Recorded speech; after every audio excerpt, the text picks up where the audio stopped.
Hello friends, welcome to கோகிஸ் kitchen. இன்றைக்கி நம்ம பார்க்க போகிற ரெசிபி மஷ்ரூம் அப்புறம் சோயா சங்க்ஸ் வச்சு ஒரு சூப்பரான பிரியாணி ரெசிபி தான் பார்க்க போகிறோம். ஸோ வாங்க நம்ம எப்படி பண்ணுறதுன்னு பார்க்கலாம். இதுக்கு ஃபஸ்ட்டு ஒரு பாத்திரத்தில் இந்த மாதிரி கொஞ்சமாக ஒரு 1/4 கப் அளவுக்கு சோயா சங்க்ஸை நல்லா வாஷ் பண்ணி மட்டுமே எடுத்துருக்கிறேன். இப்போ இதில் நல்லா சூடான தண்ணியை ஊற்றி ஒரு 20 நிமிஷத்துக்கு நம்ம அப்படியே இதை ஊற விட்டுறலாம். மூடி வச்சிடலாம், ஓரமாக இருக்கட்டும். பாருங்கள், இப்போ 20 நிமிஷம் ஆயிடுச்சு, நல்லா ஊறிடுச்சு.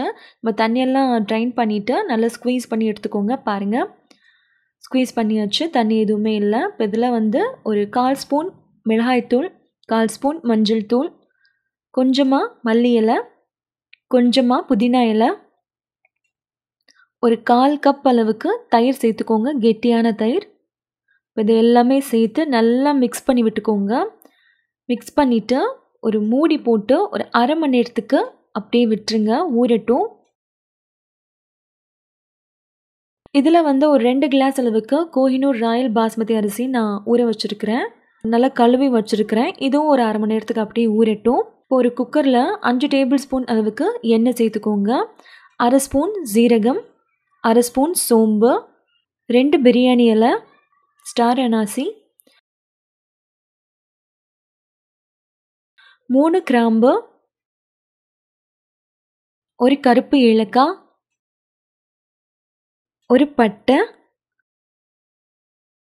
ஒரு ஜாவித்ரி, 3 பச்சை ஏலக்காய் எல்லாத்தையும் சேர்த்துட்டு ஒரு தடவை நல்லா மிக்ஸ் பண்ணி விட்டுக்கோங்க. இப்போ இதில் 2 மீடியம் சைஸ் வெங்காயத்தை நம்ம சேர்த்துக்கலாம்.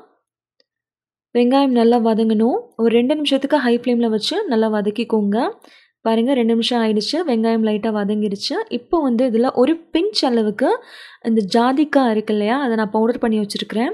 அதை லைட்டாக ஒரு பிஞ்ச் அளவுக்கு மட்டுமே சேர்க்கணும். ஜாஸ்தி சேர்த்திங்கன்னா கண்டிப்பாக நல்லா இருக்காது. காரத்துக்காக 2 பச்சை மிளகாய் சேர்த்துக்கோங்க. இப்போ இது ரெண்டையுமே சேர்த்து ஒரு நிமிஷத்துக்கு ஹை ஃப்ளேமில் வச்சு மறுபடியும் குக் பண்ணலாம்.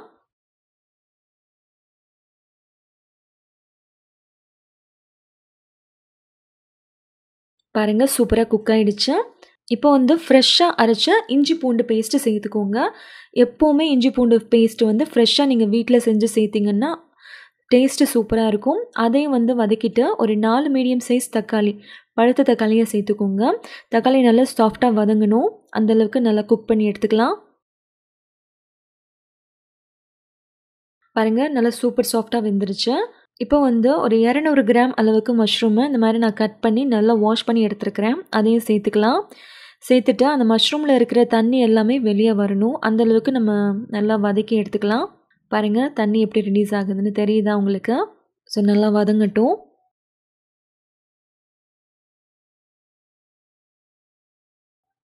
ஸோ சூப்பராக இப்போ வதங்கியாச்சு. இப்போ நம்ம அரிசி சேர்த்துடலாம். நம்ம பாஸ்மதி அரிசி ஊற வச்சோம் இல்லையா, அதை சேர்த்துக்கோ. அப்புறம் நம்ம ஊற வச்ச சோயா சங்க்ஸ் அதையுமே சேர்த்து ஒரு தடவை நல்லா மிக்ஸ் பண்ணி விட்டுக்கோங்க. 2 கிளாஸ் அரிசிக்கு 3 கிளாஸ் தண்ணி கரெக்டாக இருக்கும். சேர்த்துக்கலாம். உப்பு தேவையான அளவுக்கு சேர்த்துக்கோங்க.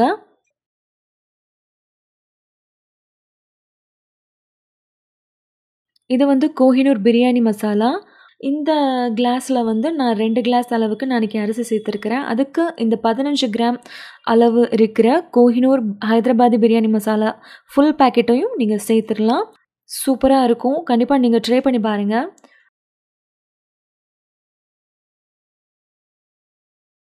அப்புறம் கொஞ்சமாக மல்லி இலை, புதினா இலை சேர்த்துட்டு ஒரு தடவை நல்லா எல்லாத்தையுமே மிக்ஸ் பண்ணி விட்டுட்டு குக்கரை க்ளோஸ் பண்ணி ஹை ஃப்ளேமில் 2 விசிலுக்கு விட்டுட்டு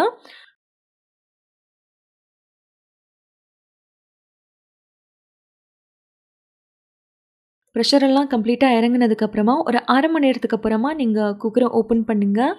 ஸோ பாருங்கள், நம்மளோட சூப்பரான, நம்மளோட ரொம்பவும் டேஸ்டியான mushroom soya chunks biryani ready ஆகிடுச்சு.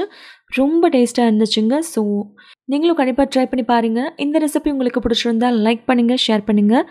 கோகிஸ் கிச்சனுக்கு மறக்காமல் சப்ஸ்கிரைப் பண்ணுங்கள். நன்றி, வணக்கம்.